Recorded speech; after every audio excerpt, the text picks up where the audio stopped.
good man. Remember to the people that hate excuses, you know this different.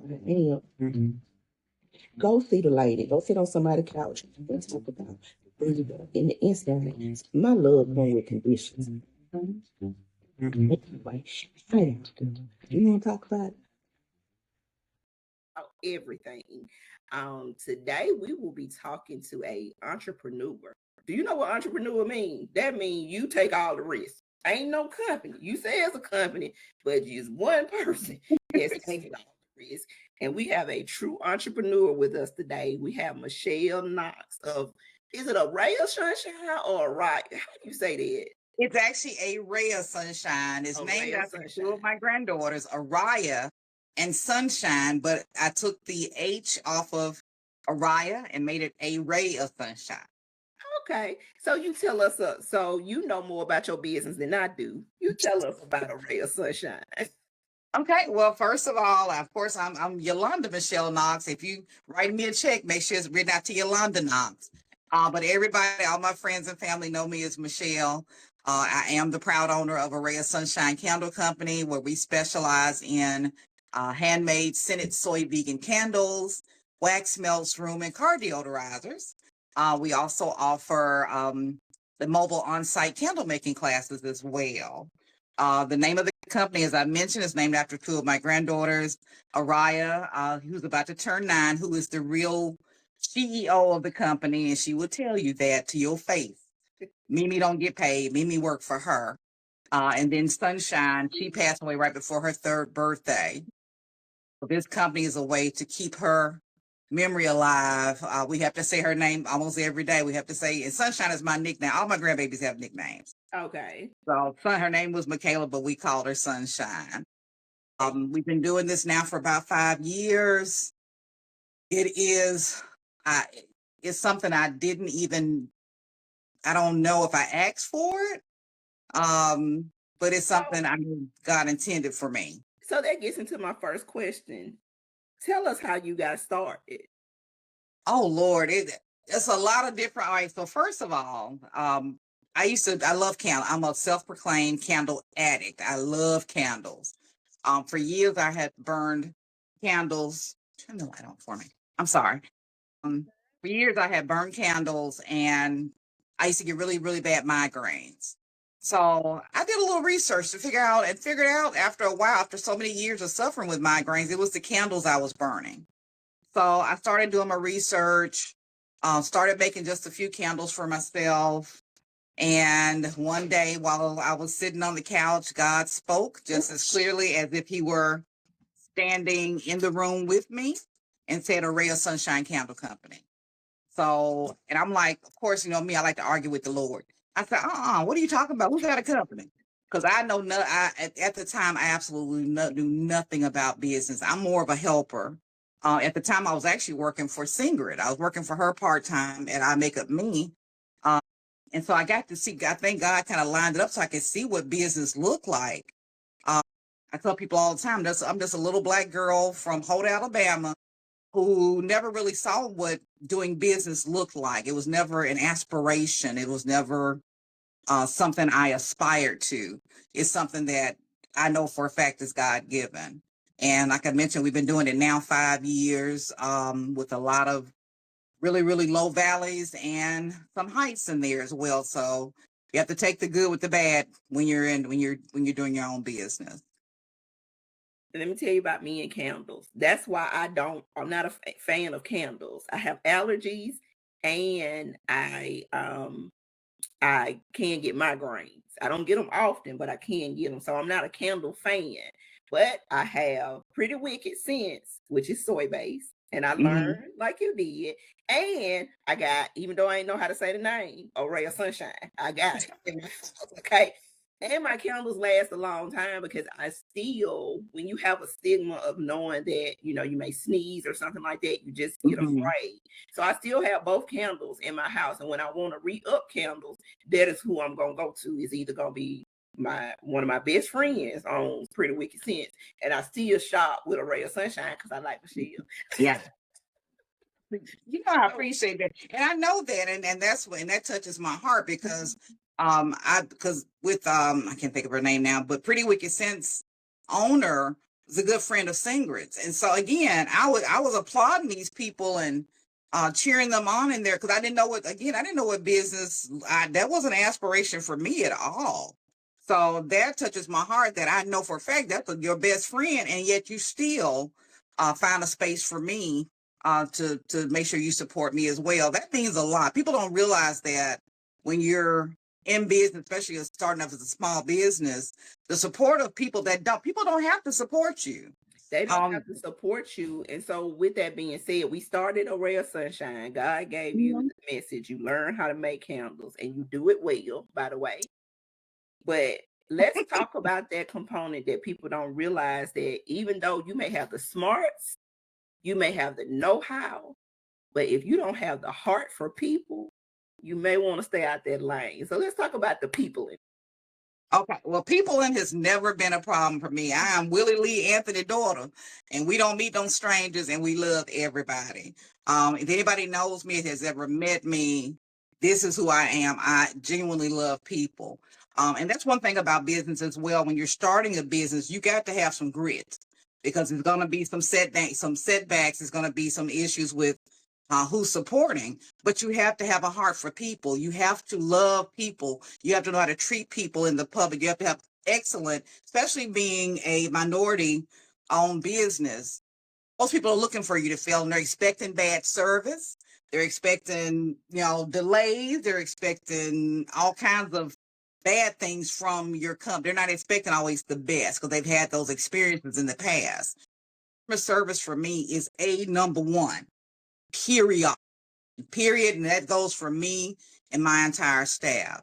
You have to treat people right throughout this journey because I promise you won't get far otherwise. You can't mistreat people.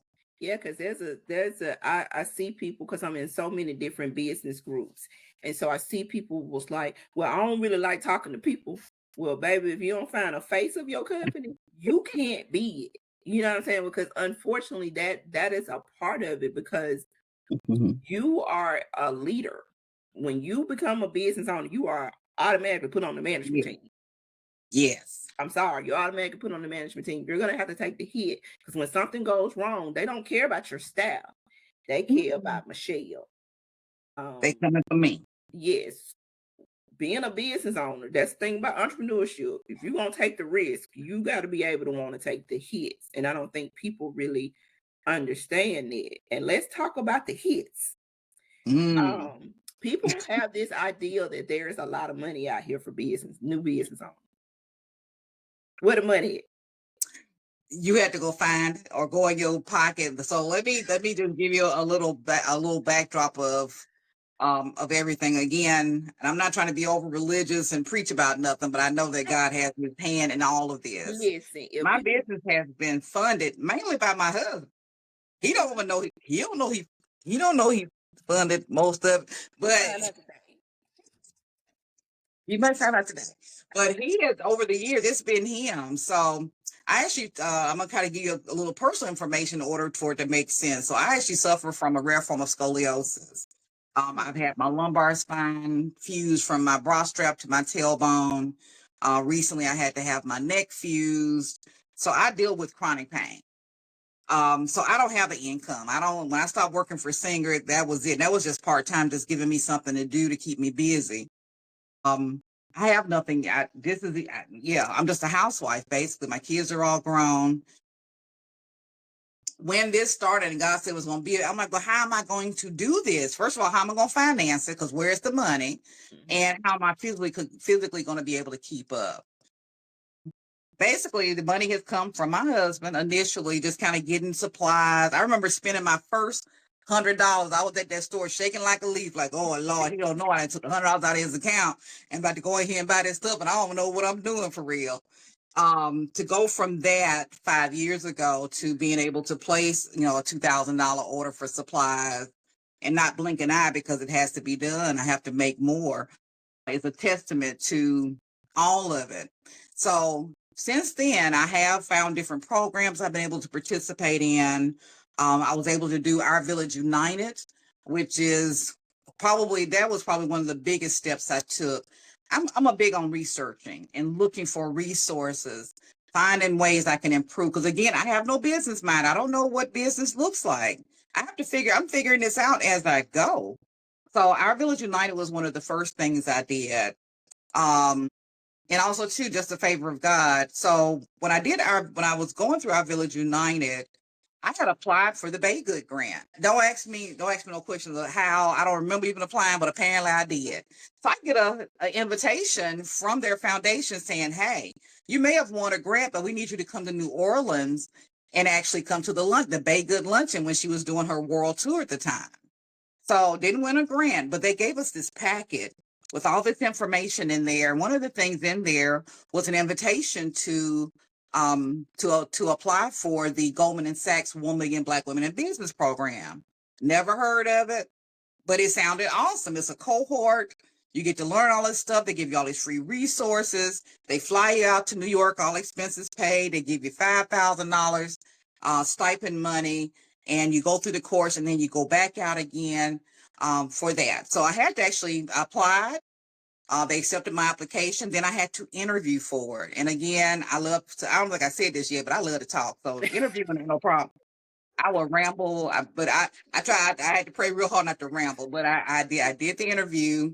A few months later, found out I was accepted, and I was able to participate in that program. At the same time, for part of that program, I was simultaneously still doing the cohort for Our Village United. So all that being said, it's work. And I know people say, oh, I see you didn't do that. I remember somebody telling me, now mind you, folks that you know, your so-called friends or people you've grown up with, things like that, they ignore. I ain't never seen this person. They ain't never bought in. They never shared a post. They never liked a post. Ran into a girl at the store. Hey, world traveler. In other words, you done seen all this stuff, but you don't even take a moment to even share. To comment and to share on it. I get it all the time. People will tell me how hilarious I am, and I've never seen them in my mentions. Okay. Not never, not one time, it blows my mind. But it also tells me that I am starting to get noticed. So even though you may not, you may want to stay in the back shadows of acting like you don't see what's going on. And let me tell you something. And it's something that I think I want to make sure people really understand. This stuff blows my mind, because this was never supposed to be a business. This was never, and I keep telling people, y'all just don't, if it were not for God telling me who to talk to, where to go, what to look up, I wouldn't have a clue. So this is really miraculous. So when I saw the Goldman Sachs thing, I was, I've seen the program, you know what I'm saying? Like, I've seen the program, I've seen it because I'm another researcher, you know what I'm saying? So I saw it, and to see you be a part of it, I was like, yes, go girl, go, you know what I'm saying? And then to see you join these local contests and win. I be trying to win everything, but the first time I recently won the contest at the Edge. Tell us about it. So again, research, I love to research. I love looking to find out what resources are out there. And I came across the Edge, or I think somebody sent me an invitation. And I don't remember even signing up for their new, like I said, I'm 55. I don't remember a lot of stuff. I sign up for stuff. I will subscribe to anything if I think it's going to help me somewhere down the line or help somebody else. So they reached out to me. Hey, this was last year. You're going to compete in the pitch competition. And I'm thinking, yeah, I'll pitch, because I've learned that in one of the programs. I never knew what a pitch was. I never had even heard of such a thing. So I was able, when I was part of the Our Village United, our graduation was again in New Orleans. And out of 250 people, they did a pre-pitch competition between 50 of us. And I was one of the 4 that got in to be able to go pitch for some money at graduation. And I invited Finger to go with me. And I have some video of that I need to share at some point. But pitch, I didn't win a dime. Oh, I say I was crushed. Oh, child, I think I cried all the way back to the hotel. My poor husband, like, baby, it's gonna be all right. No, it ain't gonna be all right. My video fraud, it was a debacle. So I got this invitation. So I knew what a pitch was. I got the invitation from the Edge. I said, and I waited till 2 days before the deadline to turn in my pitch because I wasn't gonna do it. And the girl's like, just do it. It's free. You ain't got nothing else to do. Just do it. Pitched, did really well. Got a lot of compliments. People like, oh man, I can't. You got to win. You know, they had several prizes. You got to win something. At the end of the night, my name was not called. Again, crushed, devastated. Only reason I was happy before I left is because one of my really good friends, Pamela Dobbins, did win the grand prize. So I still felt connected that I won somehow. I didn't have no money to show. I had no money when I left. But that's okay. Then I wasn't going back, but it came around again. I was like, well, I'm just gonna go with my same pitch I did last year and won. I'm like, what? Huh? I'm like, why did that? It's the same stuff I talked about last year. Listen, that wasn't the time. That was just to get you ready for then. What is something that you wish you would have known in the beginning? Like a pivotal mistake you made that another business owner needs to know not to make? Do your due diligence. Research everything. Every opportunity is not a good opportunity. Point in case. Another miracle happened. At least I thought it was a miracle. 2 years into the business, the World Games was coming to Birmingham for the first time in 30 some years. Supposed to be a huge thing. Me and most of my business friends, we all applied. Somehow I got in. When I say miracle, because I'm still working at home from my kitchen table. Trying to make a long story short. So they promised us 500,000 people were going to be there. And I called myself adding up the cost of what it was going to happen. Was able to attain a $25,000 loan. Took 5,000 of our own good dollars, and I spent $30,000 to be prepared because I was going right. I wasn't going regular. I was going to put on our best face, all new tablecloths, new signage, and then I had to make a whole lot of product. I made over 3,000 candles. Me and my apprentice at the time. I had to have space for that. So my friend Pamela Dobbins, as I mentioned, she had a space next to her that came vacant. So I went to that space. I only got the space so I could have room to make these 3,000 plus candles. So I ended up with a space in Moundville. And then after that, it was just, boom, boom, boom. We get to World Games and nobody shows up for 3 days because it was just a whole, when I say they lied, basically. It wasn't only me, it was 49 other small I remember the story now because they kind of pushed y'all off to a place that people weren't coming. I remember that. Yeah. It was, when I say there was a total debacle. So that's $30,000. 25 of that I borrowed that I don't have now. Plus I have overhead because now I have a brick and mortar that I was at home before. I didn't need a brick and mortar to work for my kitchen table. And now I have this huge debt plus a storefront that I have no idea how in the world. So that was when I say fell flat on my face. The embarrassment. It was just a whole debacle. I want to cry about it now because it still hurts, even though I've come a long way. Let's go back to this original definition of entrepreneur. Entrepreneurship is a risk that you personally take. And if you don't take anything from this today, you're going to win some and you're going to lose some, but you're never stupid for trying. You're never stupid for trying. It didn't feel like that at the time. World Games is a big deal. That's a big effing deal. Do you understand me? The World Games came to Birmingham, which is only like 45 minutes away from where we live. And to be selected, that was a huge deal. Don't take that away.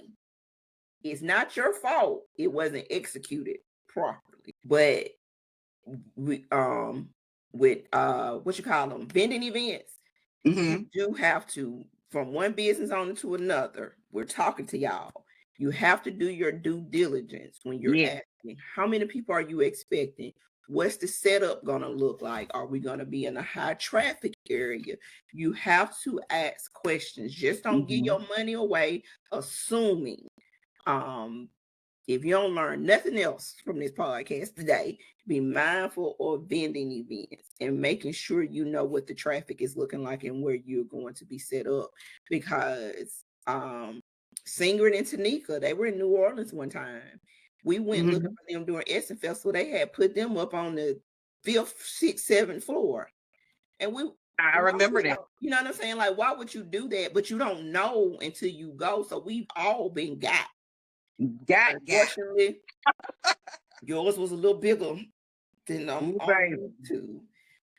So with the brick and mortar, I remember the brick and mortar. It wasn't an original idea. It was because of the World Games. Yes, that's how it ended up. It was only because of the World Games. I needed the space, but I'm thinking, okay, well, God, maybe you fast forward me, because when I calculated, if I could have got a fourth of the business they promised, I had enough to pay off the loan. I had enough to keep the brick and mortar. I had enough to pay off our car. I had enough to give all my employees. I mean, I had calculated all this. So again, added up. I thought I added up the cost right, but they dropped the ball, which essentially because of, I'm a solopreneur. It don't follow nobody but me. The debt collector ain't looking at nobody but for me. They're looking for a Ray of Sunshine Counter Company. They're looking for Yolanda Michelle Knox to cough up this money. That we do not have. So taking gambles. That was that was actually really more of a sure thing. It shouldn't have had to turn out to be a gamble, but a flat on my face, couldn't get out the bed for 2 days, so depressed. Literally could not get out my bed. I mean, because I didn't understand it. But anyway, fast forward, we're at the brick and mortar. So I remember driving down to Moundville, sitting there in the shop, just got a chair and just sat there looking at all these shelves of product, all these shelves. And I'm crying. And I heard the Lord speak. Again, I ain't trying to preach no sermons in them, but I got to tell the story the way the story is. He said, go live and tell folks where you at. Just do that. Just put some stuff out. Tell people where you at. The first person that showed up was Daphne Curtis. I know Daphne just in passing. I don't know her. She's not like one of my best friends. I know her in passing. We always speak. She's always, she's just a sweet lady. She showed up. And she was like, the Lord told me, she said, I'm so sleepy. I just dropped my nephew off. He wouldn't let me go to sleep. He told me to come to Moundville and give you this money and just give me whatever you got. That was the first, this is not a complete fail. That day, I think I ended up making like $500 in one day. People were coming out of the woodworks. Okay. So that was kind of confirmation. I've not let you down. It's going to be all right. So stayed there for a year. I even renewed my lease. I started using it for my candle making classes and for production space. I was able to kind of maneuver that to be able to keep it because I was in a lease. I couldn't just walk out. And God just began to just kind of put people and things in my way to make sure I could stay open. So long story short, after I re-signed the lease for a year, the foot traffic just wasn't there. So again, I'm wasting money. In the midst of that, we purchased a larger house where there's an extra room. And I just decided I don't need to keep spending money we don't have. Just to say I got a brick and mortar. My sign's so pretty up there. And I love the space because I'm next to one of my good friends, Pamela Dobbs. I love being next to her. Pop and sisters had moved in right next. We had the whole little corner blacked out. You hear me?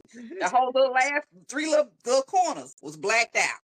And I was so excited about being there with them. And it wasn't working. So making the hard decision to close the brick and mortar was not a failure. It was more of a learning experience. And it was a pivot. And that's something all business owners need to know. Do not be afraid to change. Do not be afraid to pivot. Don't consider it a fail when you have to let one thing go to attain or to save another. That's something I learned at Goldman Sachs. I remember first time ever hearing the pivot. I'm like, what does that even mean? And it makes sense. Some things you just can't continue to do. So for me, that's when the mobile candle classes came into play. I don't have any place for them to come. But guess what? I can pack up and go wherever they need me to be.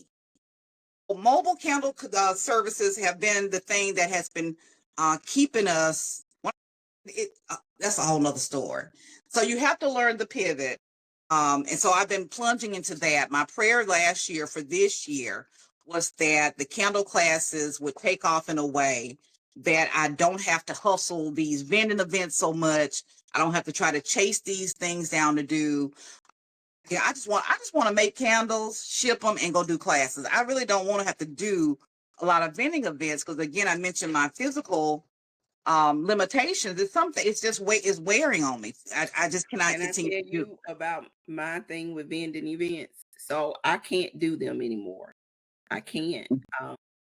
I did one Black Girl Christmas with Erica Kellum. It's a great event. It's a That's my lot girl. of fun, and you make money at those events. Now, You're gonna make sure you make money.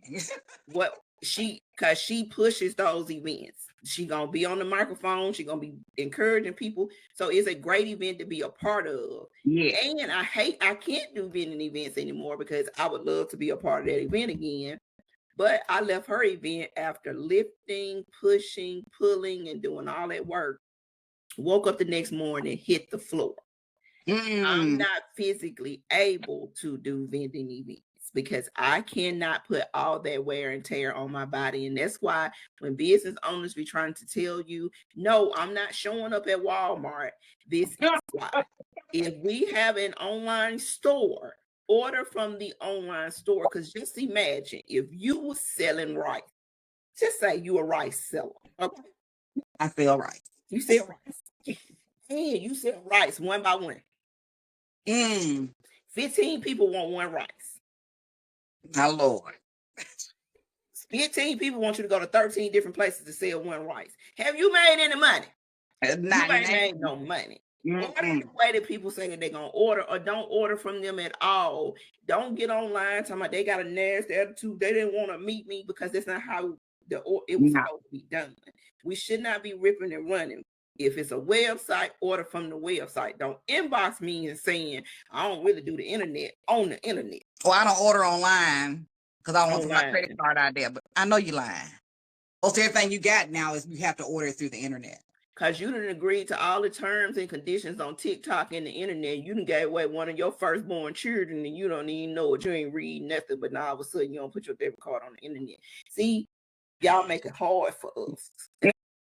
I'm saying it for Michelle. I'm going to say it. Because I'm temporarily closed, little Sharon. I got a little freedom, okay? Okay. Let's go. But, because it's not, you still are a mother. You are a grandmother. You are a wife. You are a friend. Yes, your business is very important to you. And I'm pretty sure you belong to somebody's church. You have responsibilities. Oh, no, I'm saying, well, either way. If you're looking for a church home, whatever. But you're busy. And you're still trying to do a business with a health issue. It may not stop you, but it does have some limitations. But with that being said, how in the hell do you balance it all? Just by winging a prayer. And my husband and daughter will tell you, they're always telling me, well, I'll get to it, or we'll take care. No, it don't work like that for me. If I'm able to stumble or limp on over to get something done, I'm gonna get it done while I can still get it done. I understand that. I hate to say it this way, but I have to accept it, but not accept it. There's a time clock on when I'm gonna have to stop. So I'm a pusher. I push, and I tell people it ain't about bragging, it ain't about me. I'm resilient. I don't believe in just laying down and dying and oh, woe is me. I got to get my butt up. My grandbabies are dependent on me. I didn't share this at the beginning, but I'm going to share it now. Sunshine didn't die of natural causes. And that's a whole nother story. But I remember having a talk with God about, like, I didn't understand why anybody would want to hurt a baby, for one. But I'm yeah. But I know that the situation kind of was born out of when kids are in a poverty type of situation and there's a single mother involved. Sometimes you make bad decisions because you can't afford to pay somebody, or you can't afford to put them somewhere else, or you can't afford whatever. And that was one of my things with the business too. I wanted something where if, you know, Rah, we call her the CEO is we call her Rah. She's a character. She's a character. But if Rah needs something, there's nothing her mother cannot call and ask for, because instead of me saying, well, I ain't got it, because I mean, Social Security don't go very far. My husband still got to take care of the mortgage, the house, the mortgage, the cars, the groceries. I'm not going to, so this business allows that. That was my biggest vision for it. I wanted to be able to keep my grandchildren out of harm's way in my own way. So if you need a babysitter, let me pay somebody for you. Do not leave her with the boyfriend. Him not the babysitter. We see what they got us before. That's not going to happen again.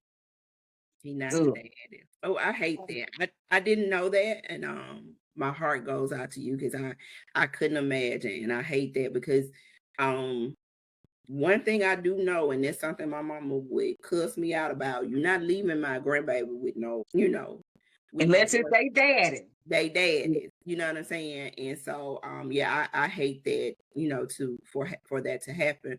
But it adds something to your story, you know, your reasoning, your why, the why you go so hard. And so with that question being answered, we know, you know, as far as like I'm 48, so I know that someday, like you said, I got to sit down. What is it? What is your dream? What is your vision for your business?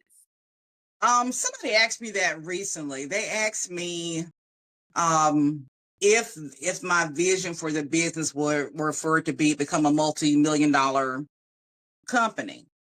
Okay. And I said yes and kind of a no. Yeah, I want to make $1 million, a multiple $1 million. I do.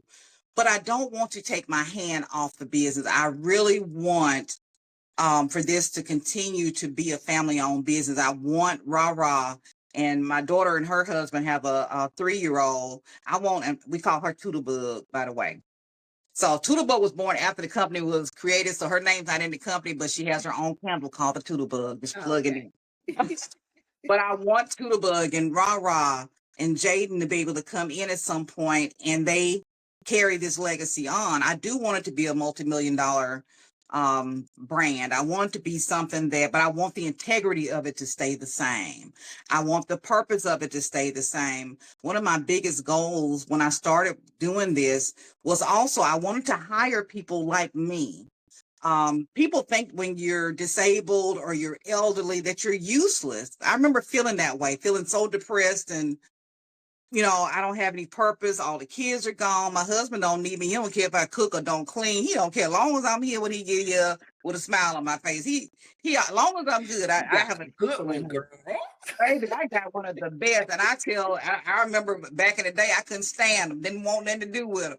But I would not trade that man for all the tea in China, because he takes he takes care of me and selflessly. And that says a lot, because with business as well, you have to have a really good support system. You have to have someone there holding you up when you really are not sure what to do.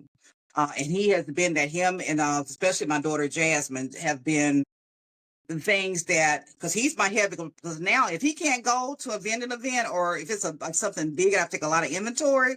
If he can't go, I can't do it. Because he has to do all the lifting. I mean, he has to do all the putting the tents up. He has to do. I can't go if he can't go. Same thing with Jasmine. I can't keep doing what I do now if it were not for Jasmine. Being at that river market I used to be at the river market every Saturday.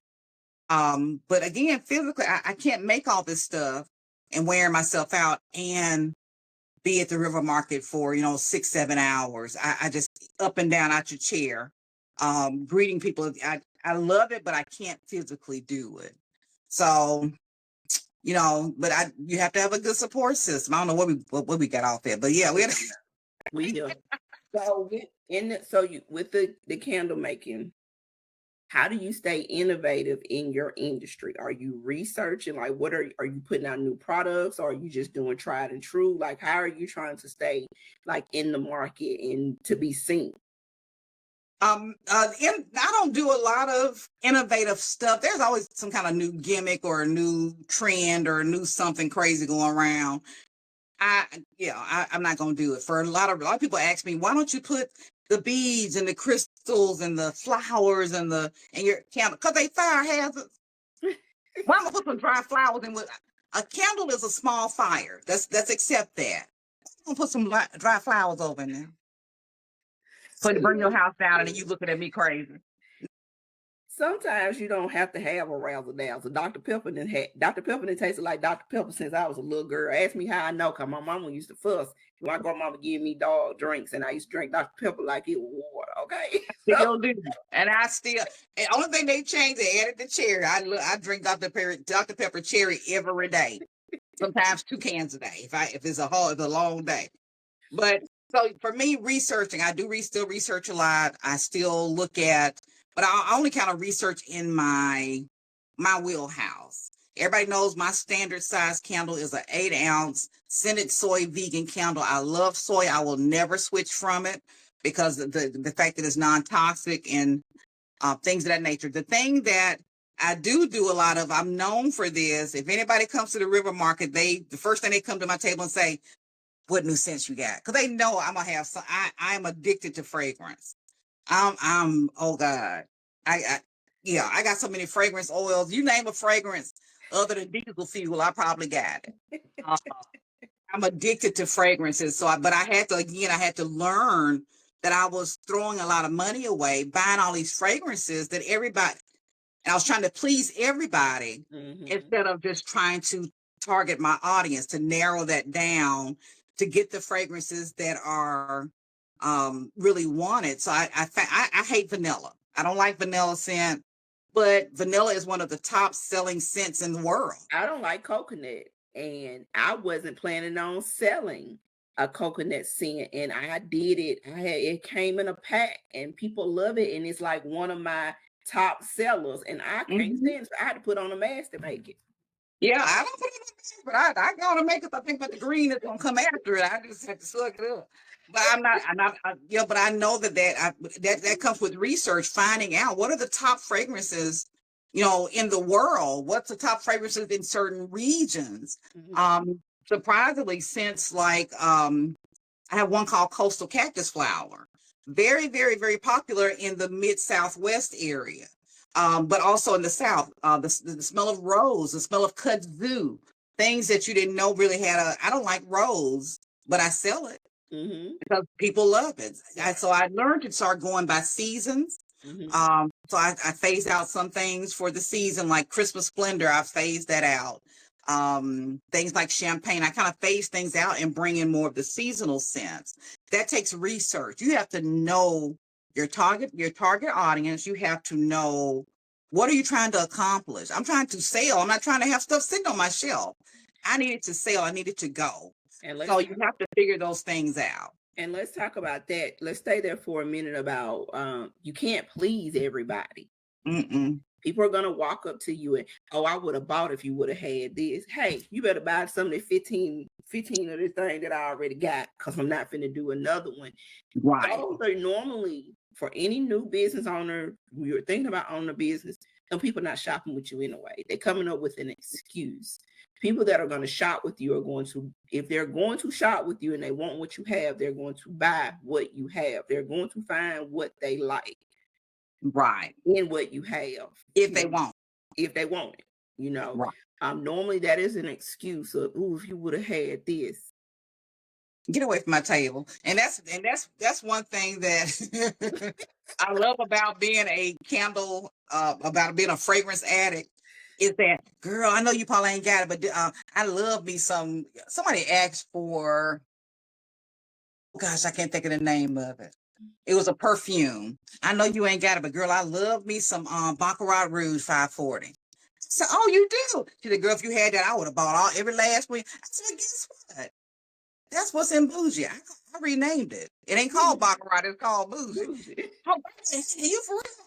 And then buy the one. Get away from my table. Right.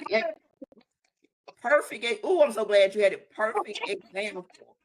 So, business owners, future business owners, thinking about it, just know, stick with, you will make changes. You will innovate. Yeah. Just like you said, you start off with all these different things. Now you know how to do it in season. It's a learning curve. You're going to learn as you go. and you're not going to be able to please everybody. You're going to get, and some days you may not make a sale and it's going to feel some type of way, and you're going to try to stick with your business model. Because one thing I said in the beginning, and people will know this, even when I started, somebody disagreed with me. I'm not meeting you in Walmart parking lot. I'm not. If that means I'm going to lose your business, that is fine. That's fine. I had to do a local pickup option. There is somebody in my inbox now. I'm not going to say her name because I love her. She did support me. She ain't picked up an order from May. What you want me to do, baby? I did pay for some shipping. I'll ship it to you. You know what I'm saying? And it's just like one of those things where you're not going to be able to please everybody, no matter how good your customer service, no matter how good your intentions is, no matter how good your heart is, because there are some people out here that you just cannot please. And so people will badmouth you, but you should be getting more. If you're doing good business, you're going to get more rave reviews than you are going to get bad. Don't focus on that bad one. If you know you did everything in your willpower to not make that a bad situation, move on and focus on the good, but you can't please everybody. No, you have to get a tough skin when you're in business. You really have to let some things roll off your back. The bad, whatever the case may be. If you know for a fact you did all the best you could.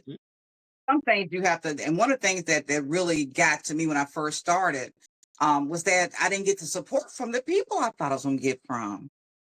I thought, my family and friends was going to be buying me out every week. And no, them the ones that want the free stuff.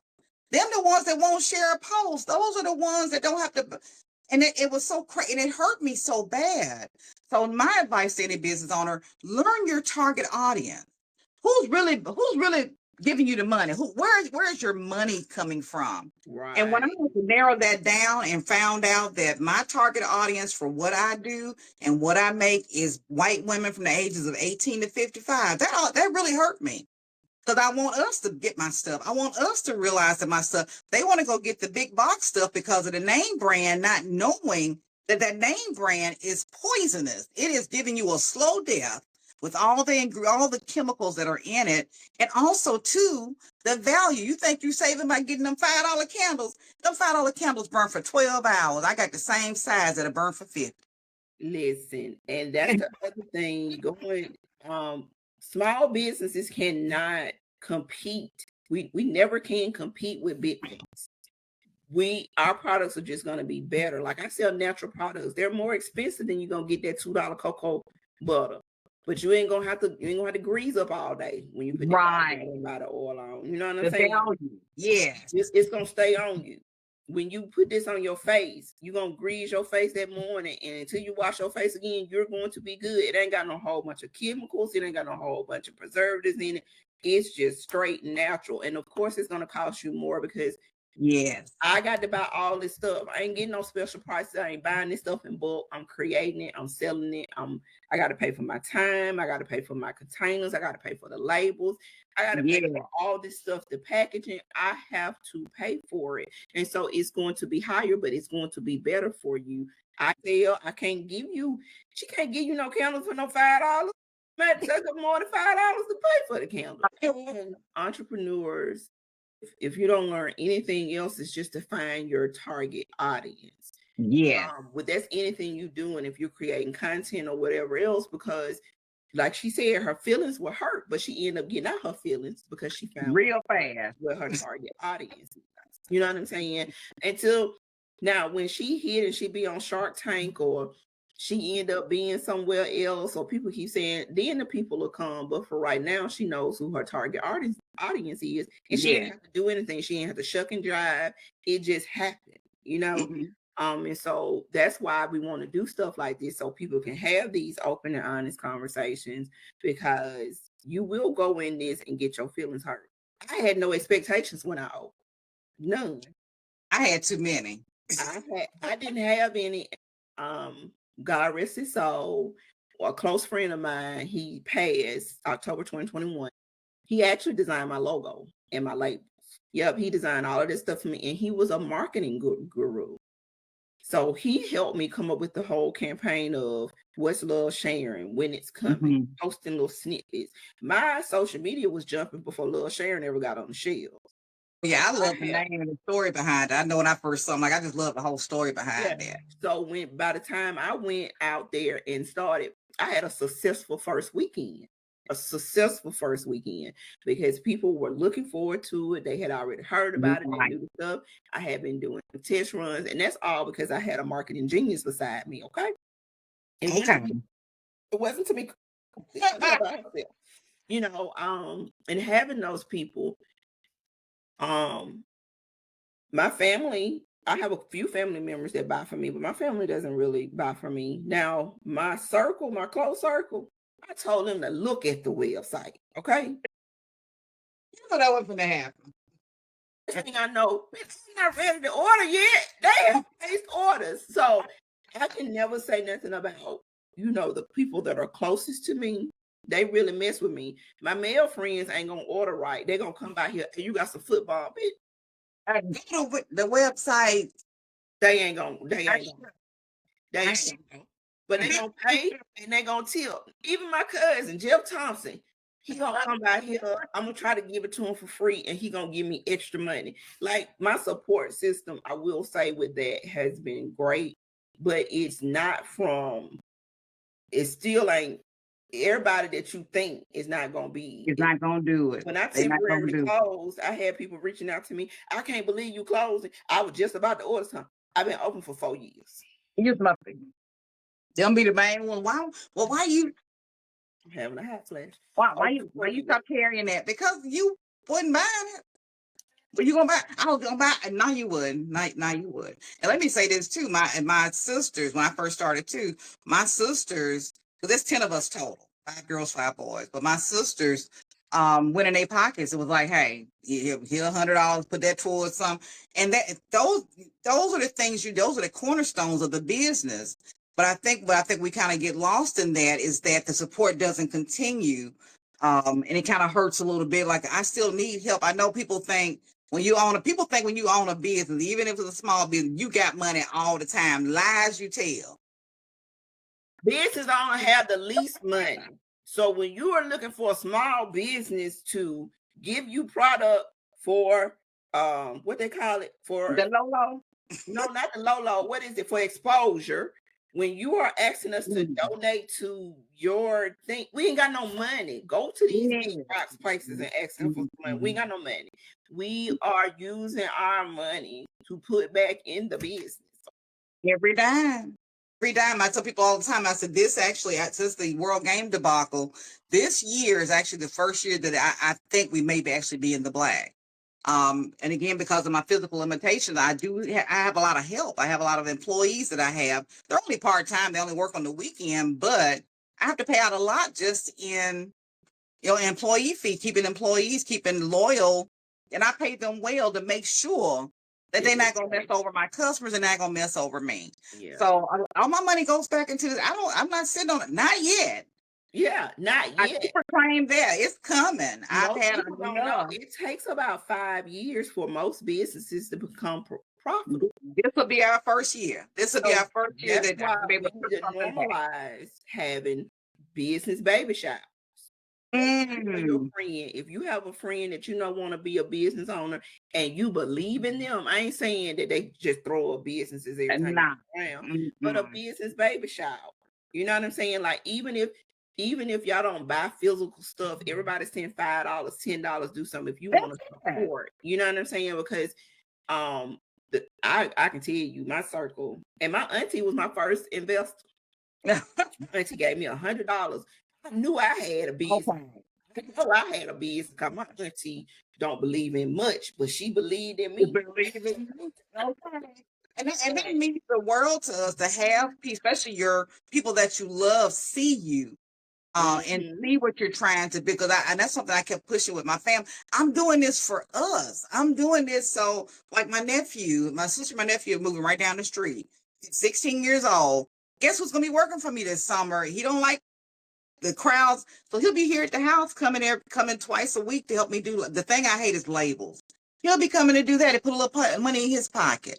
So I'm building something for us. And if they would invest, or if I can get more people to invest into that, you know how much damage I can do if I had a steady flow of money coming in, not just from the products, but investment money coming in. That money I won for the Edge helped me a lot. I was able to get some ads out there. I was able to redo some things. I was able to, order a lot more supplies, so I don't have to keep running back and forth to Pelham to pick up supply. I mean, it just opened up, and it's only, I go ahead and tell it was $5,000, which to some people sound like a whole lot. For a business, that's a drop in the bucket. That's like a month worth of stuff. You can spend it before you get out of the bed good. You can. So, I want to say I appreciate you for taking out the time. And then I like to end this with always reflection. Michelle about to start a business.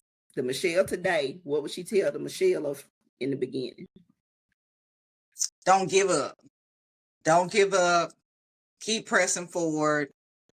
Believe in yourself. And the one thing I found out recently, stop dimming your light to make other people comfortable. That was hard for me, because I'm all about shining a light on somebody else, but I heard really clear, stop dimming your light, baby. Go ahead and shine bright. Some people ain't gonna like it. Some people ain't gonna understand it. They're gonna say, why you? And say, why not you? And keep going.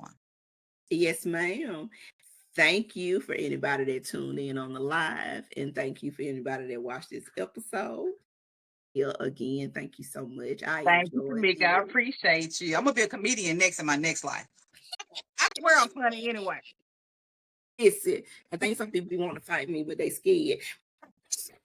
You have a good day. Thank you. Thank you. You can stay on.